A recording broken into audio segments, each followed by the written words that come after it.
Most people believe that manifesting a dream life is a matter of luck. They think it is a sudden, miraculous event, a stroke of fortune that lands in their lap. They look at the success of others and they wonder why their own reality feels so stagnant. But here is the secret that very few will tell you. Manifestation is not a miracle. It is a law.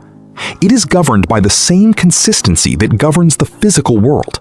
Just as gravity pulls an apple to the ground, your subconscious pulls your reality toward your dominant focus. If you have ever felt like your goals are just out of reach, it isn't because you are incapable. It is because you have been using the wrong tools. You have been waiting for the world to change, rather than changing the lens through which you view the world. Today, we are going to explore the most effective method for subconscious reprogramming, the what-if method. This isn't just positive thinking, it is a structural redesign of your perception. And if you commit to this, you can rewire your brain to naturally gravitate toward your success. The what-if method is deceptively simple, but it requires radical honesty. First, identify your goal. Let's say you want to transition from a corporate job to running your own consultancy firm. Most people dream of this, but they dream from a place of lack. They think, I hope I get to do this one day, or I wonder if I'm smart enough to make it. To use the what-if method, you must flip that perspective entirely. You close your eyes and you don't just imagine the firm, you embody the state of already having it. Feel the weight of the phone as you schedule a high-level meeting. Experience the satisfaction of closing your laptop after a productive day of serving clients you love. Consider the story of Denzel Washington. Before he was an Academy Award-winning icon, he was a young, struggling actor sitting in a barbershop. He didn't just hope for a career. He decided to act like the man he intended to become. He carried himself with the poise of a seasoned lead, spoke with the clarity of a veteran, and walked with the confidence of someone who already held the roles he craved. He wasn't waiting for the industry to validate him. He was validating himself first.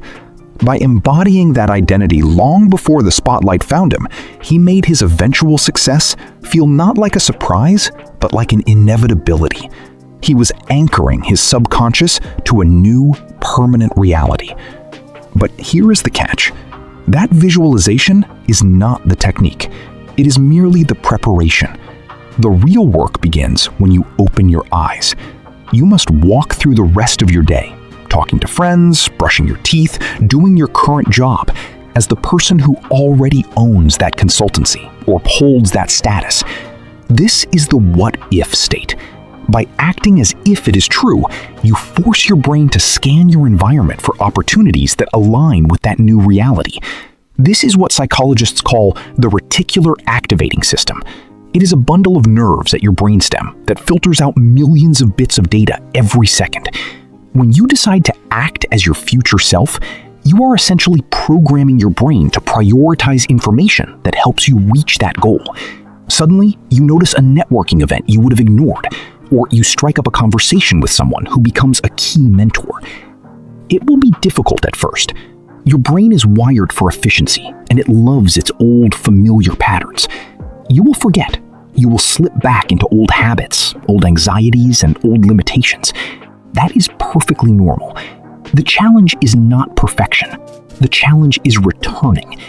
Every time you catch yourself slipping, simply return to that what-if space. If you can maintain this, even imperfectly, for 30 consecutive days, you trigger the process of neuroplasticity. You are physically creating new neural pathways. By day 30, the feeling of having stops being a fantasy and starts feeling like an intuition. The biggest barrier you will face isn't your lack of talent. It is the noise. The moment you decide to level up, your subconscious will present you with evidence of why you can't.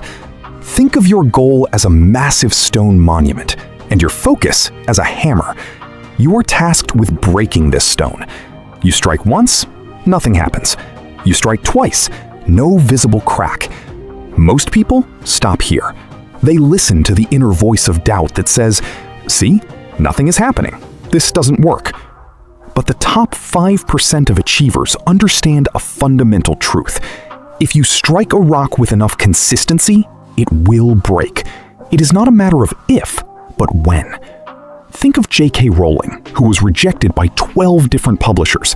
She could have looked at those 12 no's as proof that she should stop. Instead, she treated them as background noise. She kept swinging, kept revising, kept believing. She wasn't ignoring reality. She was persisting until her reality matched her vision. However, there was one catastrophic mistake people make. They try to break the rock with a broken hammer. Many people want to manifest a multi-million-dollar empire, but they refuse to learn how business works. They want to be a master musician, but they refuse to practice the scales. If you do not acquire the knowledge required for your goal, you are trying to manifest in a vacuum. Manifestation is not magic. It is the alignment of mindset and mechanics. When you study your craft, you sharpen the hammer. You build a crystal clear, high-definition image in your mind. This clarity makes the manifestation process exponentially faster. Your subconscious can only work with what you give it. Feed it knowledge, feed it focus, and it will build the reality you desire. Manifestation is a law of nature, but it is a law that requires participation. It is not about waiting for the universe to grant you a wish. It is about becoming the person who already holds the result in their hands. For the next 30 days, pick one specific goal. Don't look for immediate, earth-shattering results. Instead, look for the subtle shifts.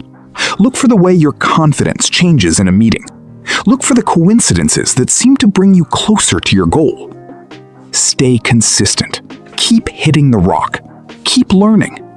You have the power to rewire your brain and step into the reality you have chosen. The question isn't whether the goal is possible. The question is, are you willing to stay in the what-if long enough to make it inevitable? The rock will break. Your only job is to keep swinging. Okay, here I'm concluding this video. See you on next video.